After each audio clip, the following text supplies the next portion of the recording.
Hi friends, welcome to SR exams. இந்த வீடியோவில் நாம் டிஎன்பிஎஸ்சி பர்சன்டேஜ் டாப்பிக்கை கொஷின்ஸ்லாம் பார்க்க போகிறோம். சதவீதம் இந்த தலைப்பில் போன 10 வருடங்களில் என்ன மாதிரியெல்லாம் கேள்வி கேட்டிருக்காங்க அப்படின்னு ஒரு கம்ப்ளீட் அனாலிசிஸ் பார்க்க போகிறோம். இந்த வீடியோவில் இருக்கிற ஒவ்வொரு கணக்கும் ஒரு மாதிரி இருக்கும். அதனால் வீடியோவை கடைசி வரை ஸ்கிப் பண்ணாமல் பாருங்கள். இது எல்லாமே ப்ரீவியஸ் இயர் கொஷின்ஸில் கேட்கப்பட்ட கேள்விகள் தான். சதவீதம் அப்படின்னாலே 100 கண்டிப்பாக வரும். ஒன்று பெருக்கல்ல வரும், இன்னொன்று வகுத்தல்ல வரும். எந்த கணக்குக்கு எப்படி வரும்ன்றது கணக்கு போடும்போது தெரியும். சதவீதம் என்பது 100ஐ பகுதியாக கொண்ட பின்னம் அப்படின்னு சொல்லுவாங்க. பகுதியாக 100, 100க்கு எவ்வளவு அப்படின்றது தான் சதவீதம் என்பதற்கு அர்த்தம். பின்னத்தை சதவீதமாக மாற்றுறதுக்கு 100ஆல் பெருக்கணும். அதே போல் விகிதத்தையும் சதவீதமாக மாற்றுறதுக்கு 100ஆல் பெருக்கணும். தசம எண்ணையும் சதவீதமாக மாற்றத்துக்கு 100ஆல் பெருக்கணும். இது எல்லாமே சதவீதம் பற்றிய அடிப்படை விதிகள். முதல் கேள்வி, 2 ரூபாய் 70 பைசாவில் 15 பைசா எத்தனை சதவீதம்? இங்கே 2 கொடுத்துருக்காங்க பாருங்க. இது மொத்தமாக 2 ரூபாய் 70 பைசா இருக்கு. அதில் 15 பைசா. இதை தான் நம்ம புரிஞ்சுக்கணும். இப்போ சதவீதம் கண்டுபிடிக்கணும் அப்படின்னா, சதவீதம் கண்டுபிடிக்கணும்னா மொத்தத்தை கீழே போடு, கேட்குறத மேலே போடு. கேள்வியில் எதை கேட்குறாங்களோ அதை மேலே போடு, 100ஆல் பெருக்கி போடு. ஸோ இதுதான் ஜென்ரலாக ஃபார்மு. மொத்தத்தை கீழே போடு, கேட்குறத மேலே போடு, 100ஆல் பெருக்கி போடு. ஸோ எத்தனை சதவீதம் அப்படின்னா இதைத்தான் நம்ம போடணும். 100ஆல் பெருக்கணும். எத்தனை சதவீதம் இந்த வார்த்தை வந்தால் பெருக்கல் 100 தான் வரும். ஸோ மொத்தமாக என்ன, 2 ரூபாய் 70 பைசா இருக்குது. அதை நம்ம மொத்தமாக பைசாவில் 270 பைசா அப்படின்னு வச்சுக்கிறோம். 15 பைசா கேட்குறது என்ன, 15 பைசா எத்தனை சதவீதம்னு கேட்குறாங்க. அதை மேலே போடு, 100ஆல் பெருக்கி போடு. ஸோ இதை நம்ம அடித்தோம் அப்படின்னா நமக்கு 0 0 கேன்சல் ஆகிடுது. 5 3 5 9 3 27. அப்போ 50/9ன்னு வருது. இதை நாம் கலப்பு பின்னமாக மாற்றினோம்னா 5 45, மீதி 5 பை இந்த 9 அப்படியே போட்டுடுறோம். 5 5/9 சதவீதம். ஆப்ஷன் பாருங்க, டி. ரெண்டாவது கேள்வி, இது வித்தியாசமாக இருக்கும் பாருங்க. ஒரு தேர்வில் 280 பேர் கலந்து கொண்டவர்களில் 280 பேர் கலந்து கொண்டாங்க. அதில் 252 பேர் தேர்ச்சி பெற்று விட்டார்கள். ஆனால் கேள்வி நல்லா கவனிங்க, தேர்ச்சி பெறாதவர்களின் சதவீதம். ஸோ தேர்ச்சி பெறாதவர்கள் எத்தனை பேர்னா, இந்த 280லேருந்து 252 கழிச்சிட்டோம் அப்படின்னா 28 பேர் வருது. ஸோ கணக்கு இப்போ பாருங்கள், மொத்தத்தை கீழே போடுங்க, 280. கேட்குற கேள்வி தேர்ச்சி பெறாதவர்கள், அவங்களோட சதவீதம் கேட்கறதால தேர்ச்சி பெறாதவர்கள் எண்ணிக்கையை மேலே போடுறேன், பெருக்கல் 100. அவ்வளோதான் பாருங்கள். ஸோ 10, இந்த 0 கேன்சல் ஆயிடுச்சுன்னா 10%. Option C. அடுத்த கேள்வி, 450 ஆப்பிள்களில் 30% அழுகிவிட்டது. நல்ல ஆப்பிள்களின் எண்ணிக்கை, நல்லா கவனிங்க, எத்தனை சதவீதம் அப்படின்னு இப்போ கேள்வி கேட்கல. ஆனால் கேட்டிருக்கிறது எண்ணிக்கை. இது மாதிரி எண்ணிக்கை எத்தனை அப்படின்னு கேட்டால் அதுக்கு பை 100ன்னு வரும். இது எத்தனை சதவீதம், இது வரைக்கும் போட்டது எல்லாமே எத்தனை சதவீதம் எத்தனை சதவீதம் அப்படின்னு கேட்டாங்க. அதனால் இந்த கணக்கு நல்லா கவனிங்க. 450 ஆப்பிள்களில் 30% அழுகி போச்சு. மீதி 70% 100லேருந்து கழிச்சிடணும். நல்லா இருக்குது, நல்ல ஆப்பிளாக இருக்குது. கேட்குற கேள்வி நல்ல ஆப்பிள்களின் எண்ணிக்கை. அப்போ 70% ஆப்பிள் நல்லா இருக்குது. 450ல் 70% நாம் கண்டுபிடிக்கணும். ஸோ புரிஞ்சுதா? இந்த வரியை எழுதுறது ரொம்ப முக்கியம். 450ல் 70%. இந்த வரியை அப்படியே கணக்காக மாத்திரம் பாருங்கள். 450 அப்படியே போடுங்க, இல்லுன்னு வருது இல்லையா, அதுக்கு பெருக்கலை போடுங்க. 70 அதை அப்படியே போடுங்க, சதவீதத்தை தூக்கிட்டு பை 100 போடுங்க. ஸோ சதவீதம் என்பது என்னன்னா 100ஐ பகுதியாக கொண்ட பின்னம்னு நான் முதல்ல சொன்னேன் இல்லையா, எந்த இடத்துலையுமே சதவீதம் வந்தால் பை 100ன்னு போட்டுடலாம். ஸோ இந்த இடம் நல்லா புரிஞ்சிச்சா? இப்போ இதை நம்ம சிம்பிளிஃபை பண்ணிட்டோம் அப்படின்னா நமக்கு கணக்கு முடிஞ்சிடுது. 0 0 0 0. ஸோ மீதி இருக்கிறத பெருக்கி போட்டோம்னா நமக்கு 315. ஸோ கேள்வியில் நல்ல ஆப்பிள்களின் எண்ணிக்கை தான் கேட்குறாங்க. நம்ம அவசரப்பட்டு 480ல் 30% கண்டுபிடிக்கக்கூடாது. ஏன்னா அது அழுகி போன ஆப்பிள்கள். கேட்கறது நல்ல ஆப்பிள்கள். புரிஞ்சுதா? ஸோ அடுத்த கணக்கு போகலாமா? 210இல் ஒரு நகரத்தின் மக்கள் தொகை 1,50,000. அடுத்த ஆண்டு 10% பெருகுமானால் 2011இல் மக்கள் தொகை காண்க. 2010ல் மக்கள் தொகை கொடுத்துட்டாங்க, அதில் 10% அதிகரிக்குது. அதை என்ன பண்ண சொல்கிறாங்க? 2011ல் காண்க. ஸோ இது மாதிரி கணக்குக்கு நீங்கள் நேரடியாக என்ன பண்ணலான்னா, ஒரு வருஷம் மட்டும்தான் கேட்குறாங்க, ஒரு வருஷத்தில். அப்போ 1,50,000ல் 10% நம்ம அப்படியே கணக்கு போடாமலே சொல்லிடலாம். என்னது? ஒரு ஜீரோவை கழிச்சிடுங்க. இதில் 4 ஜீரோ இருக்குது, இப்போ நான் 3 ஜீரோ போட்டேன். 15,000. இப்போ இது ரெண்டுத்தையும் கூட்டுங்க, 1,65,000. ஸோ கணக்கு போடாமலே சொல்லிடலாம். Option C. ஆனால் இதுவே கணக்கில் 2 ஆண்டுகள் கழித்து என்ன மக்கள் தொகை, 3 ஆண்டுகள் கழித்து என்ன மக்கள் தொகை, அது மாதிரி கேட்பாங்க. அப்படி கேட்கும்போது அதுக்கு ஒரு பேட்டர்ன் நம்ம யூஸ் பண்ணிக்கிறோம். அந்த பேட்டர்ன் இப்போ சொல்லிடுறேன் பாருங்கள். இப்போ இருக்கிறது 100% மக்கள் தொகை அப்படின்னு வச்சுக்கிறோம். ஒரு வருஷத்தில் அது எத்தனை சதவீதம் அதிகரிக்குது? 10% அதிகரிக்குது. அப்போ மொத்தமாக 110% ஒரு வருஷத்தில் மாறுது. ஸோ அது புரிஞ்சுக்கினீங்களா? இப்போ 1,50,000ல் 110% கண்டுபிடிச்சிட்டோம் அப்படின்னா அதுதான் விடை. ஸ்ட்ரைட்டாக 1,65,000ன்னு வந்துடும். ஓகேவா? இந்த மெத்தடை கற்றுக்குங்க.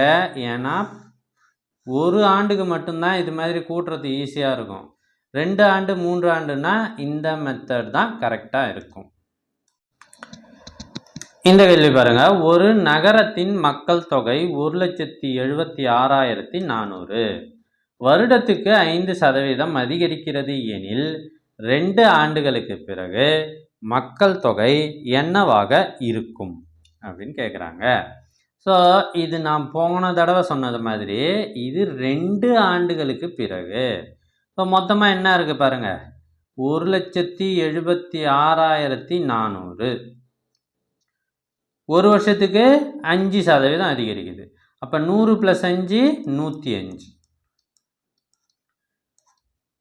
இது 2 ஆண்டுகள் இல்லையா? அப்போ 2 தடவை இந்த 105/100 போடுங்க. ஸோ அவ்வளோதான். இதை நாம் சிம்பிளிஃபை பண்ணி ஆன்சர் போட்டோம்னா வந்துடும் 1,94,481. ஸோ ஆப்ஷன் டி தான் சரியான விடை. ஸோ இது மாதிரி போடுங்க, ஈஸியாக இருக்கும்.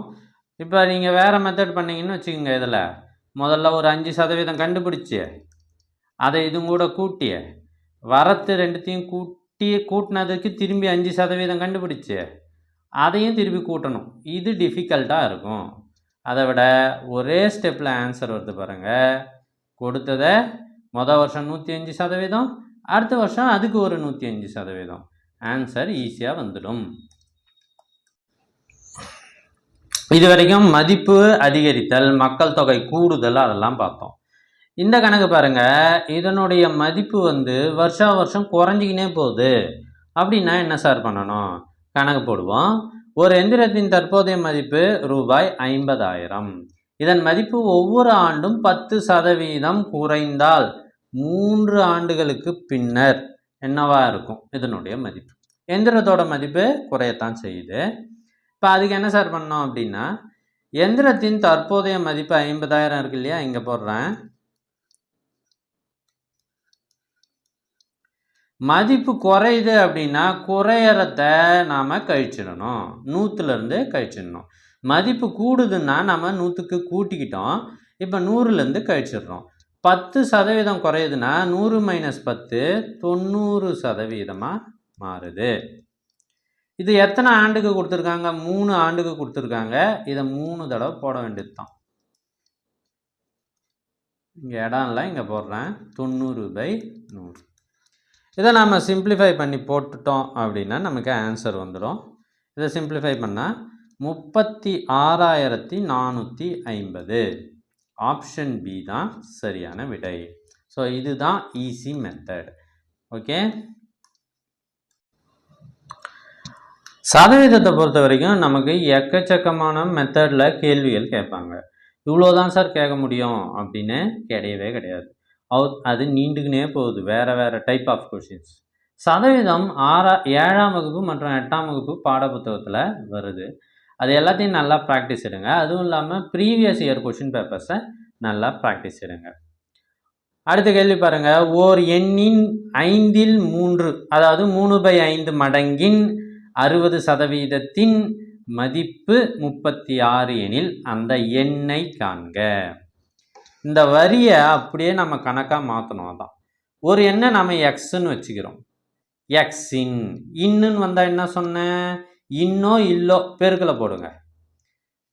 3/5 மடங்கு, மடங்குன்னாலும் பெருக்கல் தான்.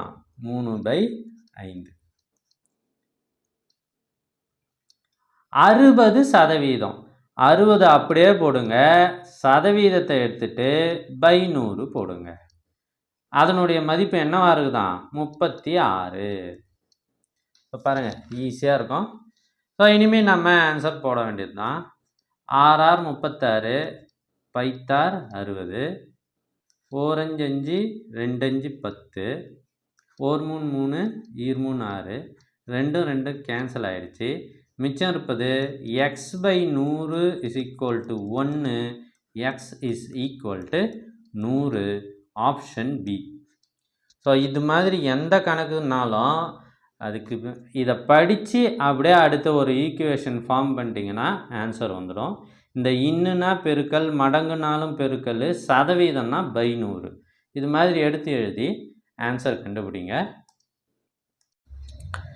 அடுத்த கணக்கு 1/35 என்பது 2/7 எத்தனை சதவீதம்? ஏற்கனவே நம்ம 15 பைசா 270 பைசாவில் எத்தனை சதவீதம் அப்படின்னு பார்த்தோம். எத்தனை சதவீதம்னு வந்தாலே இன்ட்டு 100 வரும். நல்லா நாம வச்சுக்கோங்க. எண்ணிக்கை எத்தனை அப்படின்னு கேட்டால் /100 வரும். இப்போ எத்தனை சதவீதம் அப்படின்னா மொத்தத்தை கீழே போடு, 2/7. கேட்குறத மேலே போடு, 1/35. 100ஆல் பெருகி போடு. இது பின்னங்களின் வகுத்தல். So division of fractions. இதை எப்படி சார் பண்ணால் 1/35 அப்படியே போடுங்க. கீழே இருக்கிற பின்னத்துக்கு பதிலாக பெருக்கலை போடுங்க. இந்த கீழே இருக்கிற பின்னத்துக்கு பதிலாக தலைகீழாக போட்டுருங்க. அவ்வளோதான். இன்ட்டு 100. ஸோ 1 7, 5 7 35. ஸோ 5 2 10, 5 100. ஸோ நமக்கு வரது ஆன்சர் 10%. Option C. ஸோ ஈஸியாக இருக்குது பாருங்கள். சென்டென்ஸை அப்படியே கொண்டாந்து நம்ம ஆன்சர் கண்டுபிடிக்கிறோம். அடுத்த கேள்வி பாருங்கள். ஒரு தொகையின் 12% என்பது ரூபாய் 1080 எனில் அந்த தொகையை காண்க. தொகையை காண்க. நீங்கள் இப்போ புரிஞ்சுன்னு இருக்கணும். எத்தனை சதவீதம்ன்ற கேள்வி வரல. அந்த தொகையை காண்க அப்படின்னா /100 வரப்போகுது. ஒரு தொகையை நம்ம எக்ஸ்ன்னு வச்சுக்கிறோம். எக்ஸின் இன்னுன்னா என்ன சொல்லி கொடுத்தேன்? பெருக்கலை போடுங்க. 12%, 12 அப்படியே போடுங்க, /100 போடுங்க. = என்ன கொடுத்துருக்காங்க? 1080க்கு சமம்னு அவங்களே கொடுத்துட்டாங்க. இப்போ இதை சால்வ் பண்ணிட்டா நமக்கு கணக்கு முடிஞ்சு போச்சு. ஒரு 12 12, 9 12 108. அந்த 0 அப்படியே போட்டுக்கிட்டேன். இந்த 100 அந்த பக்கம் போனால் பெருக்கலாவது. x = 9000. ஸோ ஆன்சர் என்ன வருது? 9000 ரூபாய்னு வருது. ஓகேவா? ஈஸியாக இருக்கா? ஸோ எங்ககிட்ட previous year question papers group 1 எக்ஸாமுக்கும் குரூப் 4 எக்ஸாமுக்கும் ஒரிஜினல் கொஷின் பேப்பர் பிடிஎஃப் ஃபார்மில் இருக்குது. இந்த பிடிஎஃப் உங்களுக்கு வாட்ஸ்அப்பில் வேணும்னா ஸ்க்ரீனில் தெரிகிற இந்த நம்பருக்கு காண்டாக்ட் பண்ணுங்கள். உங்களுக்கு பிடிஎஃப் அனுப்பி வைக்கப்படும். குரூப் 1 எக்ஸாமை பொறுத்த வரைக்கும் 6 கொஷின் பேப்பர்ஸ் இதற்கு முன்னாடி நடைபெற்றது. ஒரிஜினல் கொஷின் பேப்பர்ஸ் வித் ஆன்சர்ஸும் பிடிஎஃப் இருக்குது. அது மட்டும் இல்லாமல் குரூப் 4க்கு 9 வருட கொஷின் பேப்பர் இருக்குது. இதுக்கும் ஆன்சர்ஸும் இருக்குது. இதில் எல்லா சப்ஜெக்டும் இருக்கும், மேத்ஸ் மட்டும் இருக்கும்னு நினைக்காதீங்க. அடுத்து இந்த கேள்வி பாருங்கள். ஒரு நகரத்தின் மக்கள் தொகை ஆண்டுக்கு 5% உயர்கிறது. அதே சமயம் குடிபெயர்ச்சியால் அந்த ஊரை விட்டு போகிறதால 1% ஆண்டுக்கு குறைகிறது. ஸோ மொத்தமாக 5% உயர்ந்து 1% குறைந்தால் 4% உயர்கிறது. அப்போ அடுத்து 3 ஆண்டுகளில் மக்கள் தொகை உயரும் சதவீதமானது பாருங்க, சதவீதமானதுன்னு கேட்டுக்கிருக்காங்க. இதில் எவ்வளவு அப்படின்னு கொடுக்கல. நகரத்தின் மக்கள் தொகையும் என்னன்னு கொடுக்கல. கண்டிப்பாக சதவீதத்தை கொடுத்துட்டு திரும்பவும் என்ன கேட்குறாங்க, சதவீதமே கேட்குறாங்க. இது ஒரு வித்தியாசமான கணக்கு. நகரத்தின் மக்கள் தொகையை நாம் 100ன்னு வச்சுக்குவோம். அப்போ ஒரு வருஷத்துக்கு 4% உயருது அப்படின்னா 100 கூட 4 கூட்டுவோம் இல்லையா, 104/100. இப்போ அடுத்த 3 ஆண்டுக்கு 3 தடவை போடணும்.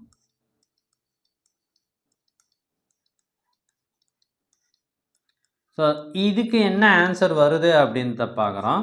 100 கேன்சல் ஆயிடுது. மீதி இருக்கிறதெல்லாம் பெருக்கி வகுத்து போட்டோம்னா 112.47